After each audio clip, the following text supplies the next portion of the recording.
Thank you. Yep. We're going to talk about Agile and software development. It's been told pretty much everything about me, so I'll skip these slides. I just would like to thank for the invitation at this event. So thanking the PMI and Wärtsilä. And I'm here just to share my experience during the past 10 years, especially at MV Labs, which is a software company I've co-founded. And just to give you an idea of where the experiences I'm going to talk about come from, we've been working at the start in typical web systems, such as reservation systems, where the challenges we faced were high payload, high throughput, and security issues, stuff like that. And then we went into the entertainment world, where we started to deal with distributed platforms, where the content needs to be shared and feedback needs to be gathered back. This brought us to an even further extreme. We started to work with car sharing platform, where the vehicles are distributed, communication is not reliable at all, numbers do increase, so we faced issues in such a context. Lastly, we started to work also with domotic and IoT platforms, where we do work with simpler devices with not too much logic on board. Lastly, of course, we've been involved in the Factory 4.0 or Industry 4.0 phenomenon, and where we've put together all of the previous experiences, because here we have high amounts of data, small devices, and distributed environment. So it's been pretty much a wrap-up of our previous experiences. And it's important to know, as will hopefully come up later, is that there's an always growing sensitivity and attention towards user experience, even in contexts which such an element wasn't perceived at all in the past. So that's very much enough about me. I'm curious to know a little bit more about you, so I will try to tailor my presentation as much as I can on who I have ahead of me. I'm curious to know, who's involved in project management here? If you can raise your hand just to give me an idea. All right, quite a lot of people. Good. Is there anyone involved in software development here? Okay, good bunch of people. Great. How about product development? So market research. Okay, good, very good. We got a variety of experiences and background. That's the best possible environment for new ideas to grow up, also for the discussion which will follow up, so I'm very happy about that. Yeah, last question, I promise. Who knows at least something about agile software development? Okay, for a good number, good. Okay, so if we think about software, if we're not familiar with that, and we open up a book, whichever academic book on the subject, we see that software is described as a phased activity, where we do have the requirements analysis, the design, the implementation, the verification, and the maintenance. From my experience, this never turned out to be true. Actually, what I was experiencing the most in pretty much all of the companies for which I've consulted or worked with, it was more something like this, where something called sequential approach, where requirements analysis was made up front, then the design phase was following up, and then there were these iterative phases, or let's say sequential phases, in which small part of software were built, integrated, and delivered. And then, of course, there was ongoing maintenance. This is pretty much what software development has been my experience so far. Now, where does Agile differ from this, and where does it kick in? The point is here, that for all these activities, especially the iterative one, the module development and module integration, it would take a month for a module to be developed, and then it would take, well, days at least, for a module to be integrated in an existing environment. Agile takes a step ahead and says, okay, let's change our perspective and do something a little bit like this. Okay, we don't do upfront analysis, and we try to squeeze all of the phases within a so-called sprint, an iteration. And we do try to put all of these things, of course, related to a little amount of work to be done. And we try to do all of these, including integration, in a matter of a few weeks, from 1 to 4 weeks. Now, of course, we see that talking about maintenance here doesn't make much sense, because, I mean, if an activity is so iterative, what is there to maintain on that? It's more about, so Agile has a very prominent concept, which is that of feedback.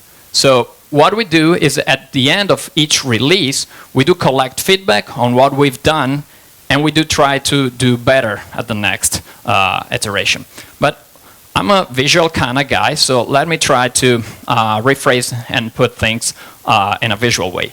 With sequential development, what we do have is we have our goal, we have a product we would like to reach. So what we do is we start up and we do some requirements research. Okay, at the end of this phase, we come up with some documentation. Might be a lot of documentation.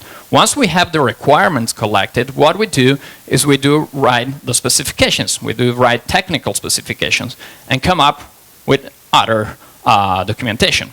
So once everything is clear, once we know where we want to go, and that is very clear to us, we start building the product.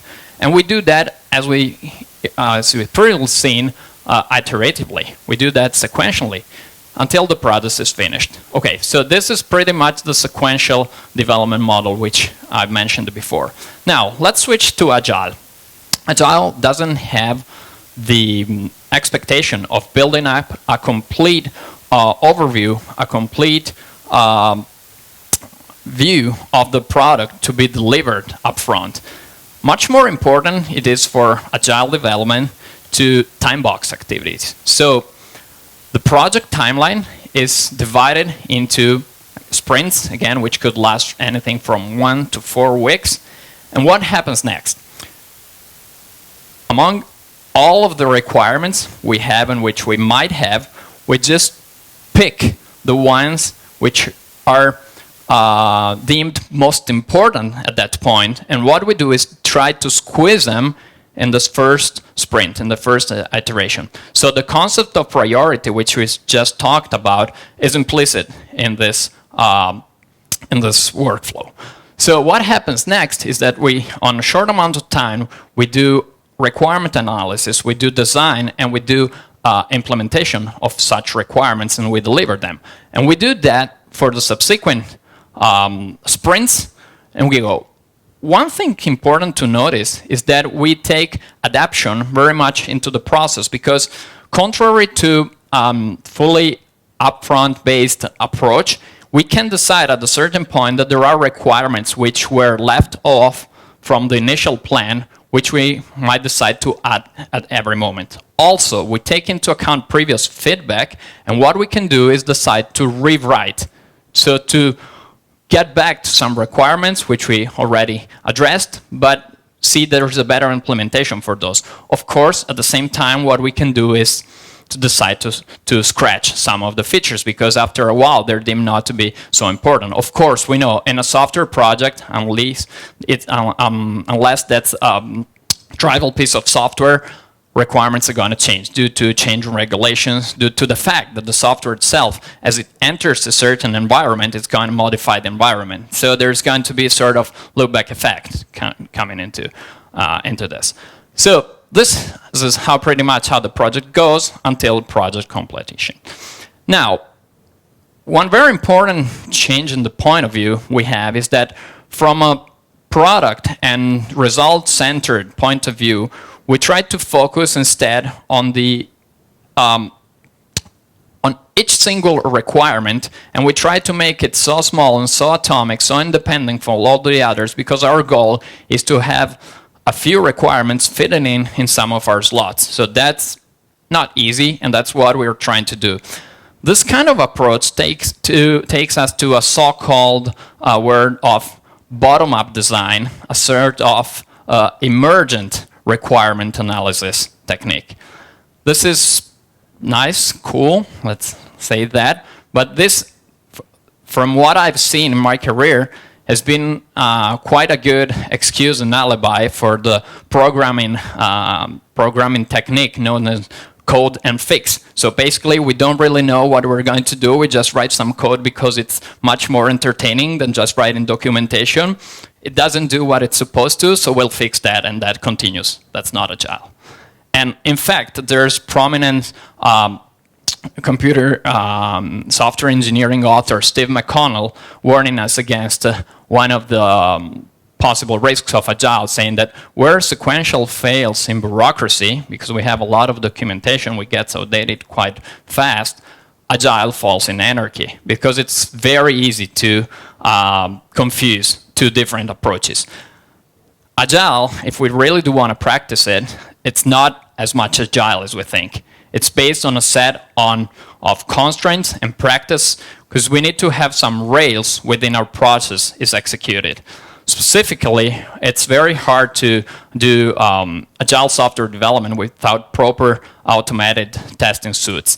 And it's impossible to do agile software development without doing frequent integrations of our work. Otherwise, we're just, again, doing cowboy programming, as Steve Yag of Google named that sort of activity. But again, here, I'm mentioning integration. Integration is a word whose reaction by most developers I know is this one.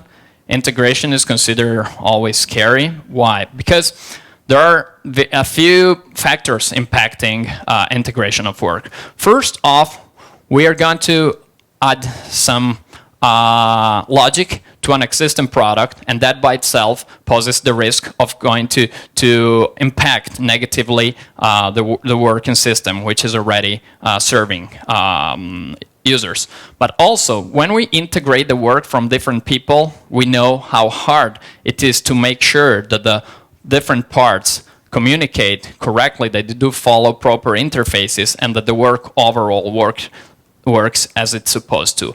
Also, we have been having a technical challenge where the environment, the production environment, is different from that of the development environment. The computer on which software developers write their code is or was different from that of production. And that alone caused some major issues in deployments and integrations. So the outcomes of integration were more often than not quite surprising, not in positive terms.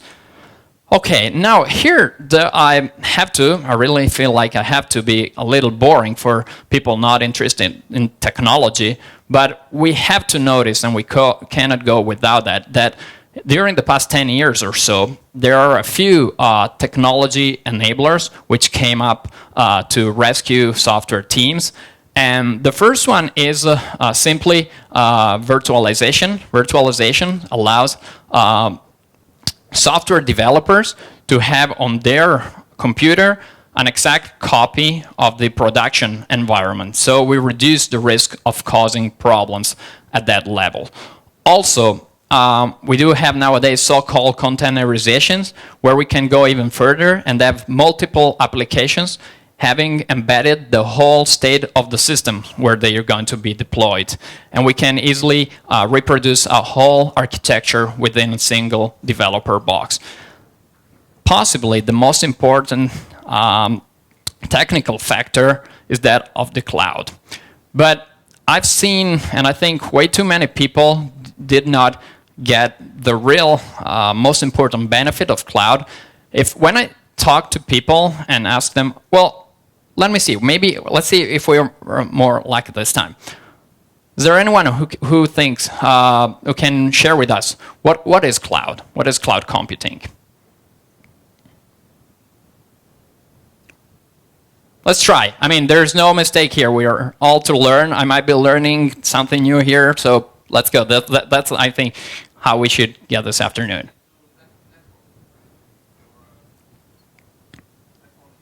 Networking, okay. Networking is part of cloud computing. Someone else has an idea about what cloud computing is?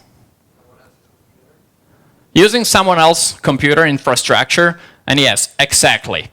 That's the point. For most people, as we've seen that, including myself up until a few weeks ago, cloud computing was just that, offloading much of the burden of having to take care of an infrastructure. But it's not only that. If someone's saying, well, we do have a cloud infrastructure and it takes 3 days to spin up a virtual machine, that's not cloud computing. Cloud computing is very important in the same moment in which we're able to enable a new host, a new database, a new messaging queue to be released within minutes or within seconds. Why? Because this allows not only the software to be developed, but also the infrastructure to scale at the same speed. It's like helping the developers having the resources at the system networking level to cope up with new requirements. Because otherwise we would be able, of course, to get new requirements, turn them into code, but not having the proper infrastructure to run those. Whereas the cloud here is an enabler for this, because it allows to also get quickly infrastructure in order to run all of this. And so what happened with this technologies coming up is that we have the programmers and we have the sysadmins that finally started to talk and not just fight each other, because one was saying, hey, I need something real quick and I want it to be modern, to be full-fledged with latest features. And the guy who's woken up at 3 a.m., wait, the system don't work, saying, no, you're going to get a reliable system and it will take me 2 weeks for that to be released because I don't want it to be woken up tomorrow at 3 a.m. So these different professions started to talk together and gave the rise to what's nowadays called the DevOps movement, where what we do is the ability to have the same environment on different hosts, on different platforms. So we do have the production environment and the developer's machine having the exact same environment. But not only, we get to continuous and automated deployment. We're able, and in cloud fashion, we don't do updates anymore. We don't do integration anymore in the real sense, which is dangerous.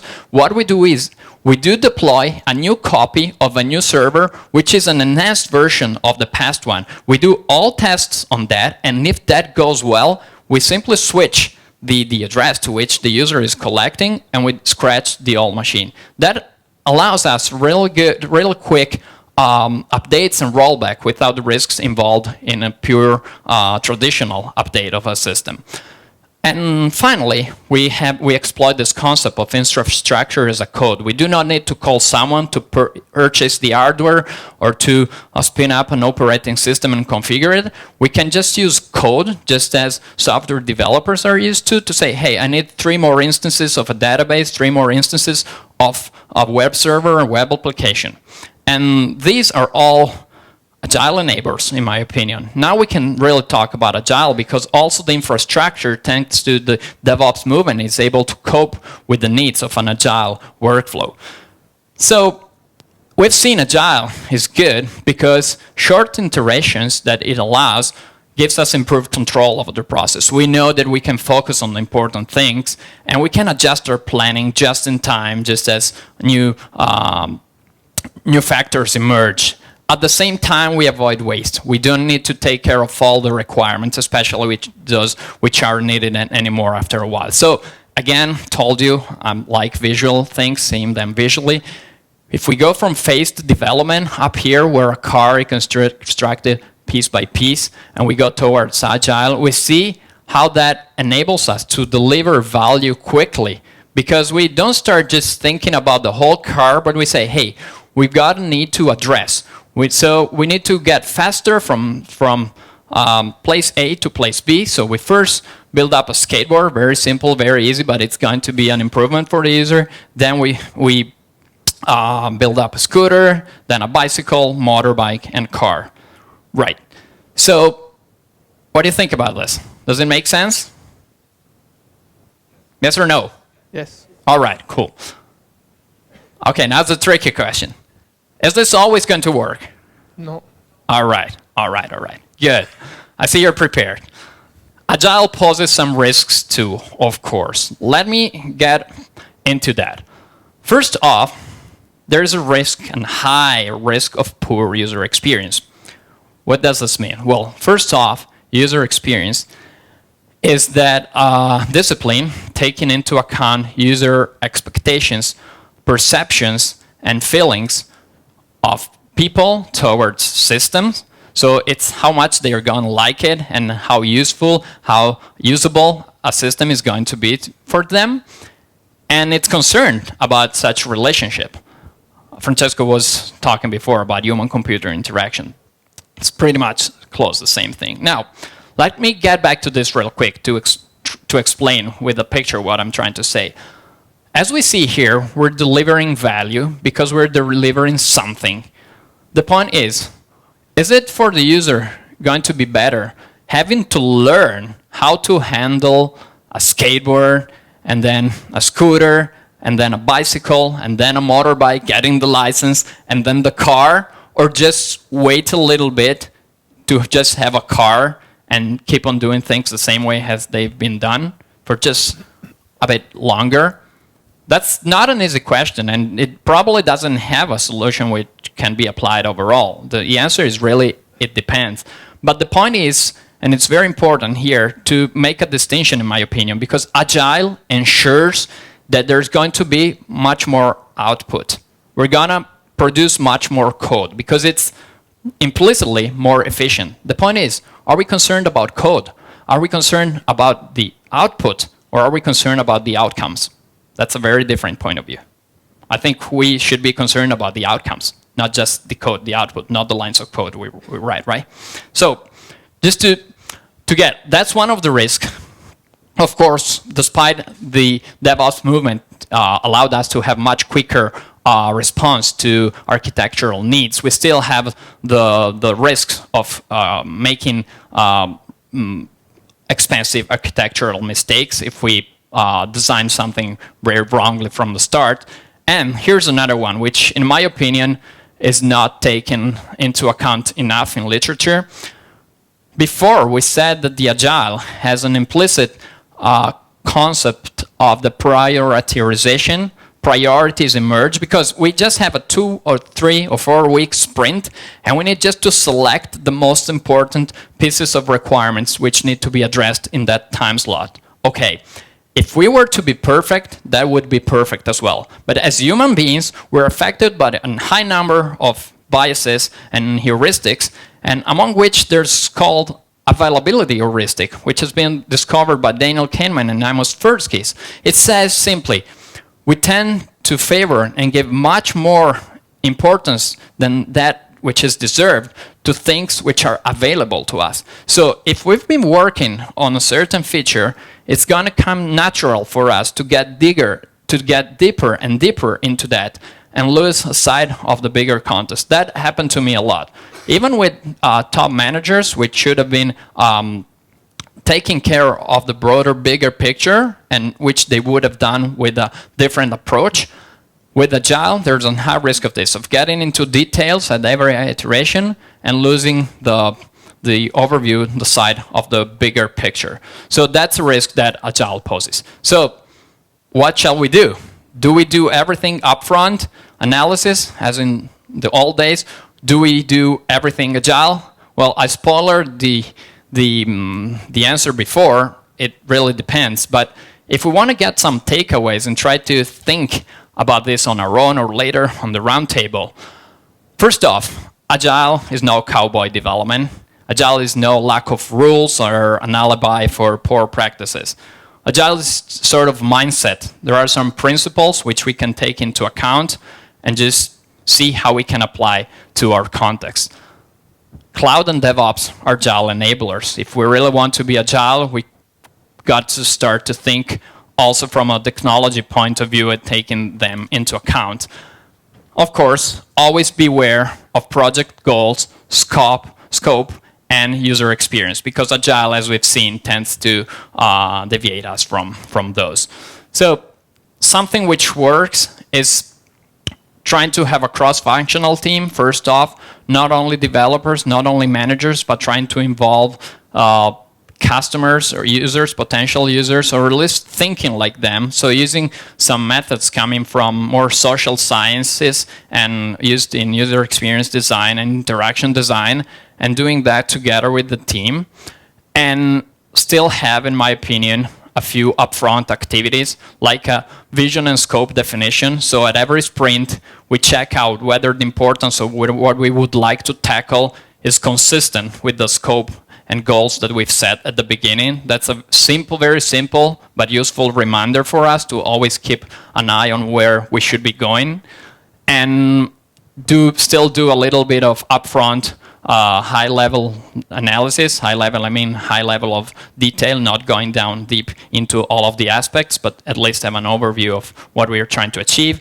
And break down the backlog, of course, because it's good to try to squeeze down and make things as short as possible. This gives also people in the team much more excitement, because when you finish something, it's going to be much better for everyone involved. So it's a good side effect. And of course, well, from my experience, what I would do from now on is also to think about main architectural design and decisions at least. Well, when we've taken care of all of this up front, at least a little bit, we're free to go working with agile sprints, benefiting from everything we've seen. And to summarize things on the last slide, I would say what we could take into consideration, a quote coming from environmental planning, but that in my opinion, as it's been applied to business, it applies to software development and possibly in other fields too, which is to always think global and then act local. That's it, and I thank you very much for your attention.